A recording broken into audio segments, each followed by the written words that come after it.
ചൂണ്ടയിൽ ഇര കോർക്കാതെ നിങ്ങൾ എത്ര കാലം നദിക്കരയിൽ മീനിനെ തേടി അവിടെ ഇരുന്നാലും ഒരു കൊച്ചു മത്സ്യത്തെ പോലും ലഭിക്കില്ല.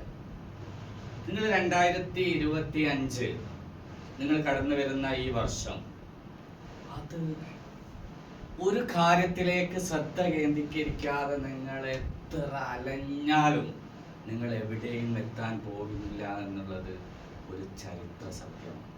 ആരൊക്കെ ഫോക്കസ്ഡ് ആണോ, ആരൊക്കെ എന്തൊക്കെ ഒന്നിലേക്ക് ശ്രദ്ധിക്കുന്നുണ്ടോ, അവരെ ഈ ലോകത്ത് എന്തും കഴിയിട്ടുള്ളൂ. ഒരു കാര്യം നിങ്ങൾ ശ്രദ്ധിക്കുക, നിങ്ങൾ വീട്ടിലൊക്കെ ജോലിക്ക് വിളിക്കുന്നവരെ എല്ലാ പണിയും അറിയാമെന്ന് പറയുന്ന ഒരു മേശരിയെ നിങ്ങൾ ഒരിക്കലും വിളിക്കരുത്. കാരണം അവർ ചെയ്യുന്ന ജോലിയിൽ ഒരിക്കലും പെർഫെക്ഷൻ ഉണ്ടാവില്ല.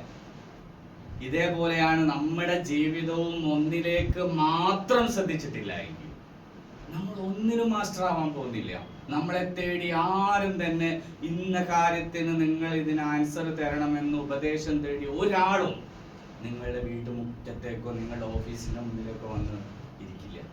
അവിടെ ഒന്നിലേക്ക് എങ്ങനെയാണോ ഒരു ഭൂതക്കണ്ണാടി പുറത്ത് ഒരു കടലാസിനെ ശ്രദ്ധ കേന്ദ്രീകരിച്ച് അത് കത്തിക്കാൻ ഫോക്കസ് ചെയ്യുന്നത് പോലെ, ഒരു ക്യാമറ ഏറ്റവും മികച്ച ചിത്രത്തിന് വേണ്ടി രാവോളം വെയിറ്റ് ചെയ്ത് അത് നല്ല മികച്ച ചിത്രം അതിന്റെ ലെൻസ് ഫോക്കസ് ചെയ്യുന്നത് പോലെ നിങ്ങളെ ഗോളിലേക്ക്, നിങ്ങൾ എല്ലാ വിവരവും നിങ്ങൾ അറിഞ്ഞോളൂ. പക്ഷെ എല്ലാ വിവരത്തിന്റെ പ്രളയത്തിലും നിങ്ങൾ ഒലിച്ചു പോകാൻ പാടില്ല. നിങ്ങൾക്ക് വേണ്ടതിനെ നിങ്ങൾ പുതിയ വർഷത്തിൽ നിങ്ങൾ ശേഖരിക്കുക, അതിൽ നിങ്ങൾ മാസ്റ്റർ ആവുക.